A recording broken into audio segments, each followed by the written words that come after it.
Bonjour à tous, voici les nouveautés SolidWorks Electrical 2025.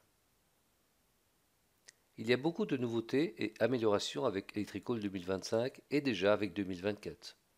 Une nouvelle option permet de zoomer au mieux à l'ouverture d'un folio, même s'il ne l'était pas. Un modèle de feuille Excel peut être utilisé pour importer de grandes quantités de données de référence, constructeurs et de câbles. Plusieurs améliorations apportées au câble pour un meilleur flux de travail. Arborescence du navigateur de composants restructuré pour accéder plus facilement aux objets liés à une pièce fabricant. Les mises en plan exportées depuis le 3D vers le 2D contiennent des blocs intelligents qui sont automatiquement liés au fabricant. Ce n'est plus qu'une simple image. Un lien dynamique est aussi créé comme cela lorsque vous effectuez des changements dans le 3D, ils sont automatiquement mis à jour dans le 2D lors de l'enregistrement de la mise en plan. Un nouvel onglet annoté pour la modification des folios 2D, mais aussi la mise en plan importée. Numérotation des folios par dossier. Avant, on avait le choix qu'entre projets ou liasses. Simplification de la représentation des bornes complexes avec une sélection dynamique entre circuits et bornes. Modulez vos folios de bornier en ne montrant que les composants de destination connectés avec des câbles ou des fils, ou les deux. SolidWorks utilise ce segment d'esquisse qui passe par une épissure au lieu d'essayer de passer à côté. Cela évite les problèmes de boucle, bloquant dans certains cas car il ne faisait pas la mise à plat.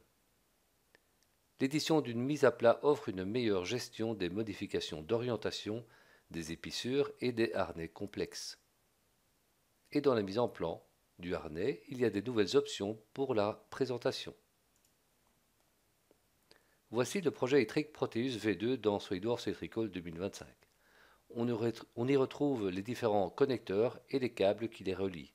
Et, désolé, mes folios sont soit avec un zoom trop grand ou trop petit, car le programme retient les zooms. Qu'importe, utilisons la nouvelle option pour avoir toujours un zoom au mieux. Recommençons cette présentation. Je disais donc, voici le projet électrique Proteus avec les connecteurs et, si c'est pas magnifique, c'est beaucoup plus agréable comme ça. Voici aussi les nomenclatures des câbles et des composants avec toutes les propriétés. Tous ces détails proviennent de la bibliothèque qui sont soit fournis par le fabricant, soit manuellement. Pour les importer en masse, nous avons un nouvel outil d'importation avec modèle Excel. Générons un nouveau modèle de connecteur. Il est important de le faire par classification car certaines propriétés en dépendent. Les propriétés de chaque colonne correspondent à toutes celles qui se trouvent dans la bibliothèque Electrical. Vous pouvez encoder des nouvelles valeurs ou retrouver celles déjà existantes dans votre bibliothèque.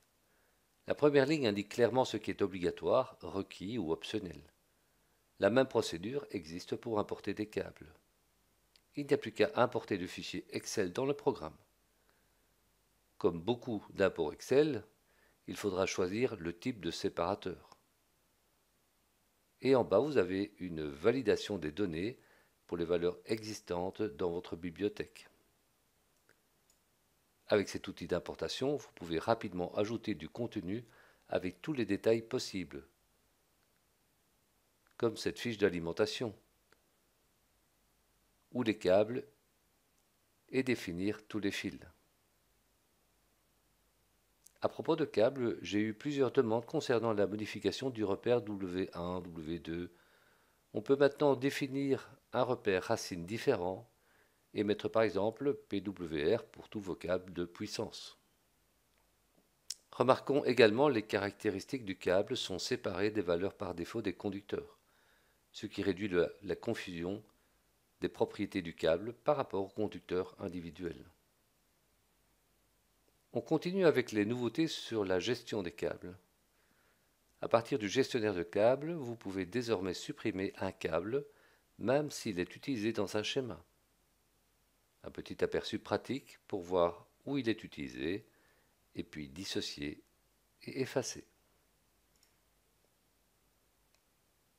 Ajoutons un câble. Vous vous souvenez de la nouvelle propriété repère racine que nous avons définie il y a une minute, PWR pour mes câbles d'alimentation. Un filtre très utile pour parcourir les câbles dans votre bibliothèque. Je fais les connexions manquantes. Et voilà mon câble Power 1. Si vous voulez être encore plus précis dans la dénomination de vos câbles, pourquoi pas utiliser les nouvelles variables de position et les variables d'origine et de destination. Si vous utilisez des câbles prêts à l'emploi avec comme repère le tenant et l'aboutissant, ça facilite le travail de raccordement. J'effectue un recalcul des repères et voici le résultat. Notez que ces variables existaient déjà pour le calcul des fils. Le navigateur de composants a été restructuré pour plus de simplicité et d'organisation. Un nouveau nœud intermédiaire montre les liens existants. Ici sur le synoptique, le schéma et le dessin du harnais mis à plat dans le 3D. Cette représentation du harnais depuis SolidWorks Electrical 3D est désormais entièrement intelligente. Si on regarde sous le capot, les connecteurs du côté 3D sont désormais créés à partir de blocs. Ces blocs sont reliés aux références du composant correspondant. Ce nouveau lien dynamique se répercute également dans le PDF du projet. Grâce aux hyperliens, on passera forcément par le folio 3D.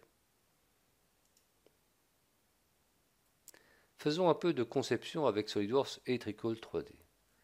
Tout d'abord, je fais une modification à mon 2D en ajoutant une épissure dans mon schéma pour faire une extension vers la masse.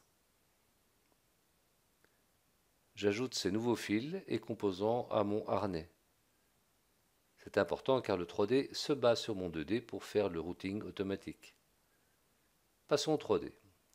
Je montre le composant qui a déjà été positionné et je l'associe au repère du 2D. Il n'y a plus qu'à faire le routing du harnais. Je sélectionne le harnais que je viens de modifier dans le schéma 2D et j'effectue la mise à plat. En 2025, la mise à plat empêche désormais la création d'une boucle lorsqu'il y a une épissure directement sur le chemin de routage. SolidWorks utilise désormais les segments d'esquisse existants dans le composant au lieu d'ajouter de nouveaux segments d'esquisse pour les autres fils, ce qui évite la création de boucles au niveau des composants d'épissure. Amélioration également pour l'édition et la modification des points de jonction. On peut réorienter plus facilement les segments là où il y a une boucle et utiliser une nouvelle petite fenêtre contextuelle pour faire les modifications comme redresser un segment, ajouter un pli ou modifier un angle. L'équipe R&D de SolidWorks a fourni un bel effort aussi dans les mises en plan.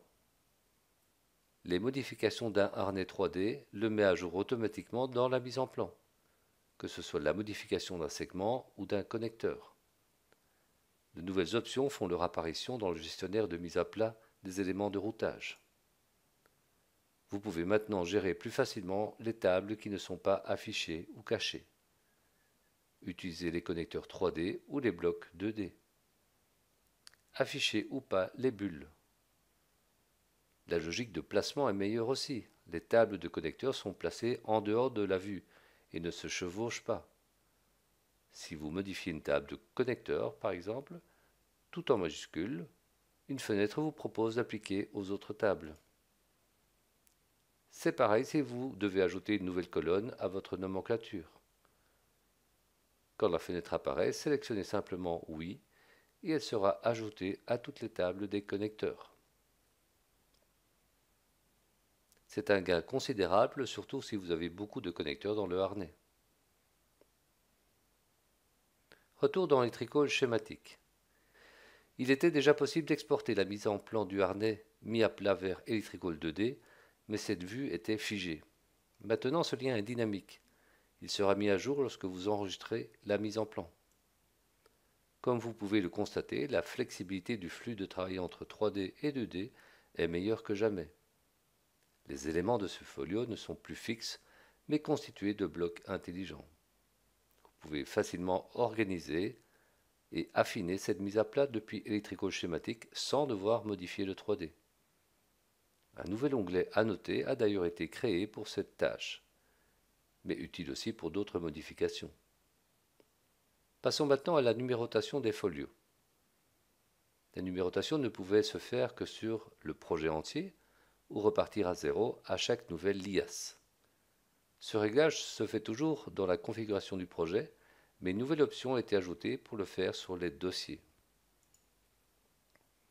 Pour ceux qui utilisent les dossiers, cette façon de numéroter leur sera sûrement très utile.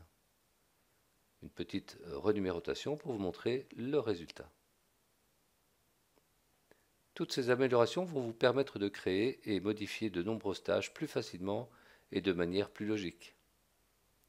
Voici l'export PDF pour terminer le projet avec toutes les modifications effectuées. Passons aux améliorations sur les borniers dans la version 2025. On vous propose une nouvelle distribution des bornes.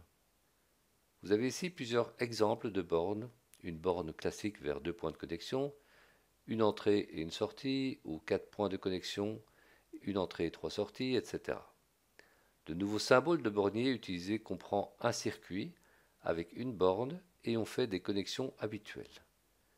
Une nouvelle distribution de bornes est maintenant possible dans les propriétés du composant dans l'onglet Référence constructeur. Cette interface permet un mappage dynamique vers la borne souhaitée. Et pour terminer, une case à cocher a été remplacée par un choix multiple pour le composant de destination dans la représentation du folio des borniers. Sans composant ou s'il est connecté à un câble. Et maintenant, vous pouvez le faire aussi que pour les composants connectés à des fils ou un mélange de fils et de câbles. Voilà qui termine les nouveautés SolidWorks et Tricol 2025.